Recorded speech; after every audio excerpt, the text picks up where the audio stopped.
Hoy en día estamos inundados por propiedades expansivas, con mundos enormes, mapas, ciudades, pueblos y docenas de personajes que memorizar. Estamos hambrientos por conocer diferentes lugares, zambullirnos en las profundidades del trasfondo e incluso pelear hasta la muerte por detalles minúsculos que podrían o no romper el canon de una historia. Este gusto por los universos fantásticos no es de ninguna forma nuevo. Pero aún así, nuestra necesidad de escapismo del mundo actual es enorme, porque los problemas que enfrentamos nos rebasan, y muchas veces, quizás demasiadas, no está dentro de nuestra capacidad de resolverlos. Tolkien, como casi todos los autores de fantasía, estaba muy consciente que dicho género funciona muy bien para escapar de la realidad. Es una de sus virtudes. En su famoso ensayo sobre los cuentos de hadas, comenta: he declarado que el escape es una de las funciones principales de los cuentos de hadas, y dado que yo no desapruebo de ellas, es claro que no acepto el tono de desdén o de lástima con el cual el escape es tan usado hoy día, un tono para el cual los usos de la palabra fuera de la crítica literaria no tienen justificación.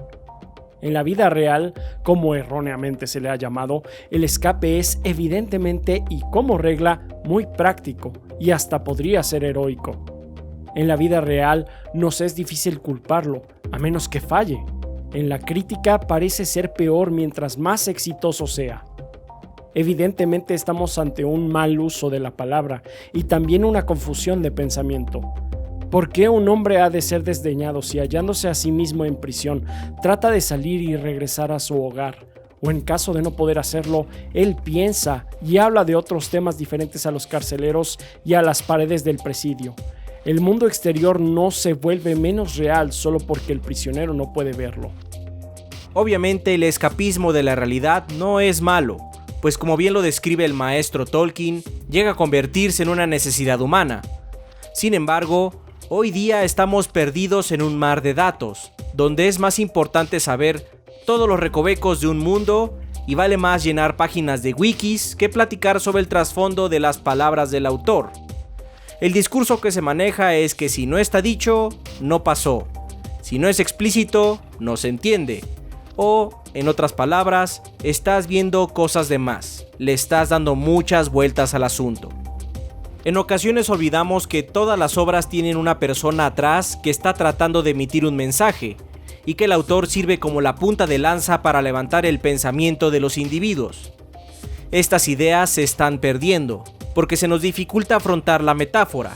Nos estamos quedando varados en el desierto de lo textual, por no querer ver alegorías, símiles o interpretaciones. Se mide al texto como algo absoluto, y se clama porque el autor se deje a un lado, mientras que si se trata de explicar algo más allá de los confines de lo textual, es visto como algo negativo. Es aquí donde entran los finales ambiguos. Este recurso literario es una herramienta poderosa que nos obliga de manera intencionada a pelear con la obra, a tratar de buscar significado más allá de las letras. Nos incita a buscar en el reino de la metáfora. Como especie, tenemos un deseo porque las cosas tengan una conclusión para que podamos seguir con nuestras vidas. De esta forma, usamos las historias para reflejar creencias o investigar sentimientos. Y cuando llega el final y nuestros pensamientos son reafirmados, cerramos el libro y nos olvidamos de él. Esto no sucede con los finales ambiguos. Esas historias se quedan con nosotros por días, semanas, meses o incluso una vida. No se pueden ir con tanta facilidad, porque nos hacen preguntas directas que muchas veces no queremos contestar. Para apaciguar nuestra necesidad de un cierre, buscamos nuevamente respuestas en la obra, y al mismo tiempo en nosotros mismos. Por ello, este tipo de finales son una brújula que apunta a lo que realmente somos, un espejo de nuestras carencias, virtudes, deseos y temores, o, quizás más importante aún, pueden ser un martillo capaz de romper nuestras viejas creencias y darnos una nueva perspectiva. La primera vez que conscientemente me vi las caras con este tipo de finales fue en la preparatoria, cuando leímos en clase La Dama o el Tigre, de Frank R. Stockton. Por educación debo advertirles que habrá spoilers sobre el final del pequeño relato, pero a mi ver no es un gran problema. En la historia, el rey de la región ha creado un juicio especial para los crímenes más graves. En estos, se juntaba a todo el pueblo en una arena donde había 2 puertas. Detrás de una de ellas había una doncella y en la otra un tigre hambriento. El prisionero debía elegir con prontitud una de las 2 opciones. Si elegía la puerta con el tigre, moriría al instante devorado por la bestia, mientras que si escogía la doncella, se debía casar con ella de inmediato. A lo largo de la historia, el rey se entera que su única hija se ha enamorado de un joven plebeyo y que están teniendo un amorío secreto. Por ese crimen, el soberano captura al pretendiente y lo obliga a participar en su retorcido juicio. Pero la princesa, gracias a su influencia en la corte, descubre el destino de las 2 puertas y le dice a su enamorado cuál es la que debe tomar. Al final de la obra no sabemos qué es lo que encuentra detrás de la puerta.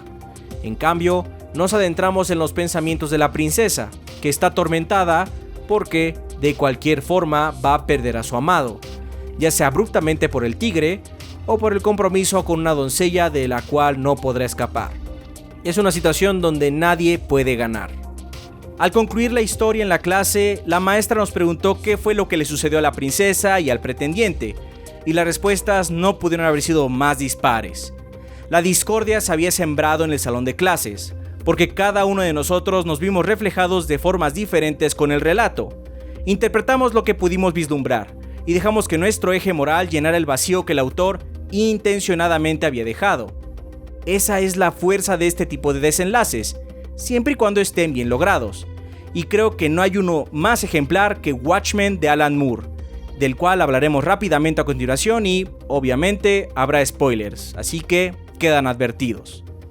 Durante la historia vamos conociendo los personajes que se alinearán a la conclusión. Tenemos a Rorschach, un pobre hombre asocial que ve el mundo de forma extrema, donde la sociedad en su totalidad es pecaminosa y sucia.